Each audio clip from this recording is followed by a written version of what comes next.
আসসালামু আলাইকুম এভরিওয়ান, সবাইকে ওয়েলকাম জানাচ্ছি আজকের ক্লাসে।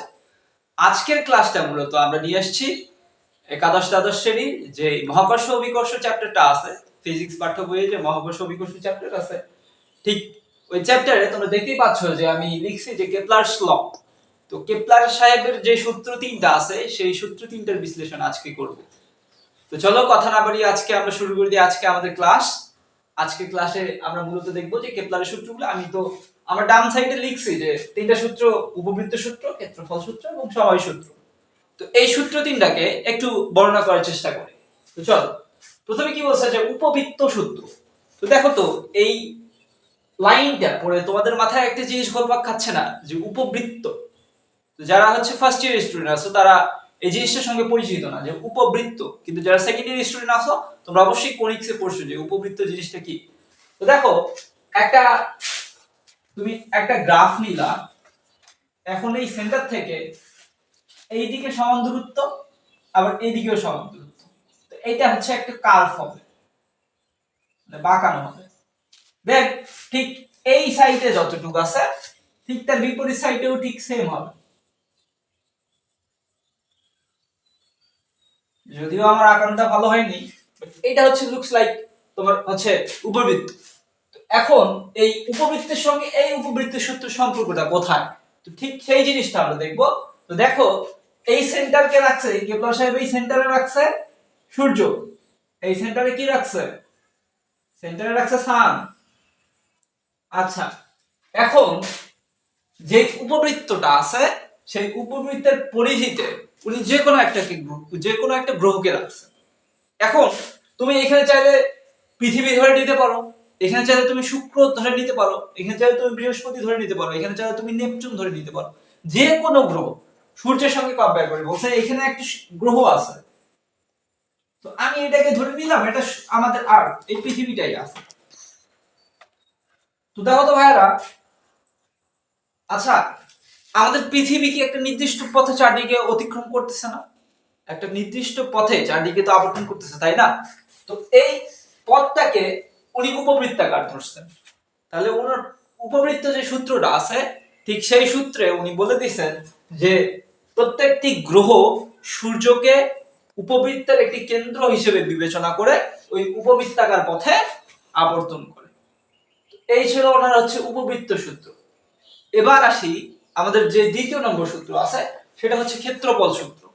ক্ষেত্রফল সূত্রটা কি রকম হবে এই জিনিসটা একটু দেখার চেষ্টা করো।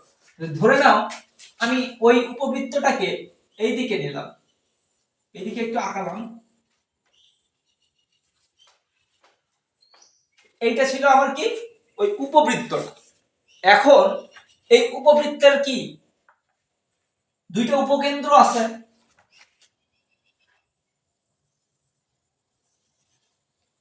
আচ্ছা, কেন্দ্রটাই ধরে নিই। তো দেখো, এই উপবৃত্তটার আমি কি বলছিলাম যে একটা গ্রহ আবর্তন করতেছে, যে গ্রহটাকে কি ধরে নিছি, এটাকে ধরে নিছি আর দেন এইখানে কি আছে আমাদের সূর্য বা সান। এখন ভাই দেখো তো, এই পৃথিবীটা আমার ধরলাম যে আমি এইদিকে আবর্তন করতেছে এইদিকে। তো দেখো, আমার যে একটা নির্দিষ্ট সময় আবর্তন করতেছে, তাই না? তো আবর্তন করে কিছুটা ক্ষেত্রফল তো অতিক্রম করতেছে। এখন আমি যদি এই সেন্টার থেকে ধরলাম, আমি এই যে আমার এই পয়েন্টটাকে আমি দিলাম এ পয়েন্ট, আমি এখান থেকে একটা রেখা টানলাম, একটা ব্যাসার্ধ টানলাম। তো একটু সময় পর, কিছুক্ষণ সময় পর আমার এই সূর্য, আমার এই পৃথিবীটা এই এ পয়েন্ট থেকে একটু সামনের দিকে এগোবে না? এগোবে তো। তো দেখো, আমি ধরে নিলাম যে আমার টি সময়ে আমার এই পৃথিবীটা আবর্তন করে এই বি পয়েন্টে গেছে। আচ্ছা, বি পয়েন্টটা বাইরে দিই। তো দেখো, এই বি পয়েন্ট থেকে আমি এখন একটা রেখা টানবো ঠিক সূর্য বরাবর, মানে যেই গ্রহ থাকবে ঠিক সেই গ্রহের সঙ্গে যে সূর্য আছে, সূর্যের হচ্ছে ন্যূনতম সরলরৈখিক দূরত্বটা তোমরা নিবা। তো দেখো, এইখানে এখন কি একটা নির্দিষ্ট ক্ষেত্রফল উৎপন্ন হইল না? হইল কি না?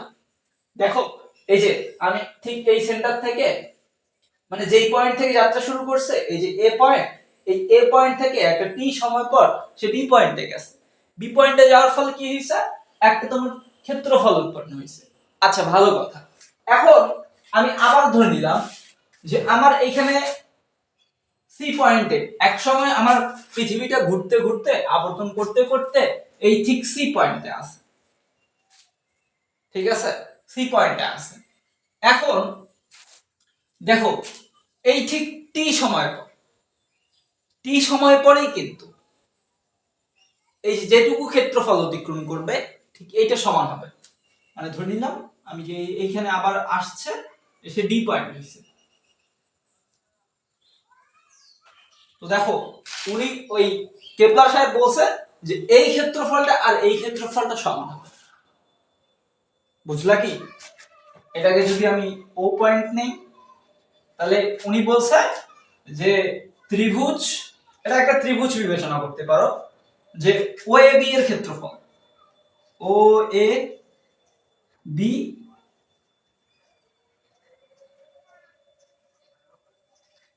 ক্ষেত্রফল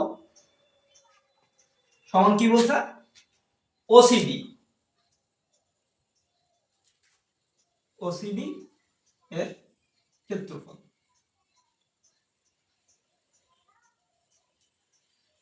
মানে উনি এই কথা বলছেন যে এই দুইটা ক্ষেত্রফল সমান হবে।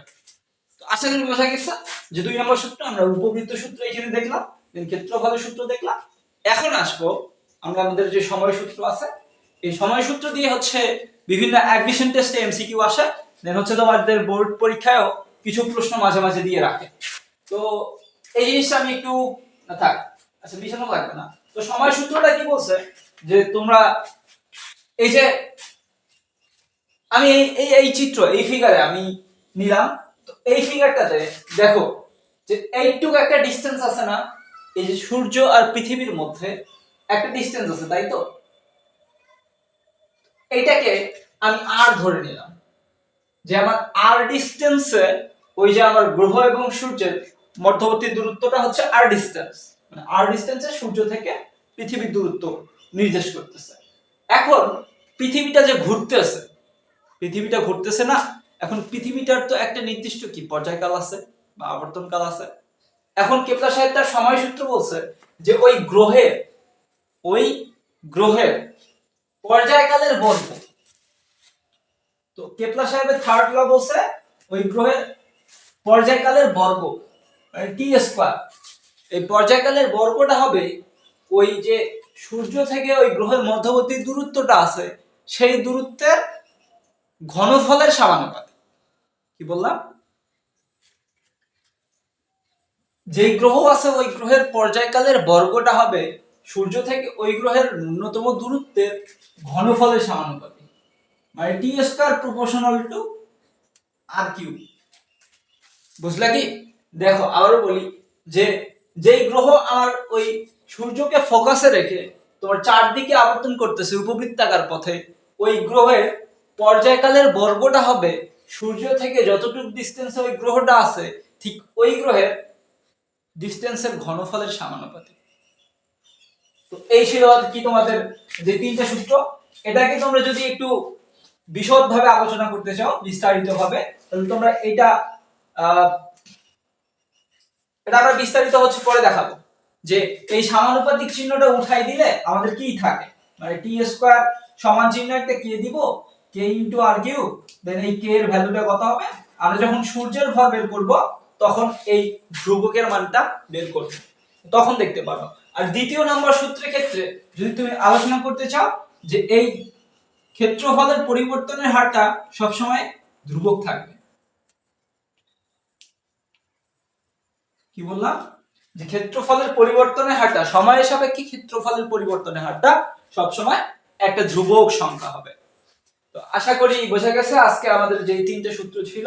তো ধন্যবাদ সকলকে এতক্ষণ থেকে আমাদের সাথে ভিডিওটি দেখার জন্য, এবং যারা এখনো আমার চ্যানেলটিকে সাবস্ক্রাইব করেনি অবশ্যই চ্যানেলটিকে সাবস্ক্রাইব করে দিবে, এবং ফেসবুক থেকে যারা দেখতেছো অবশ্যই পেজটিকে ফলো দিয়ে দিবে। তো এই ছিল আজকের ক্লাস। ধন্যবাদ সকলকে। আল্লাহ হাফেজ।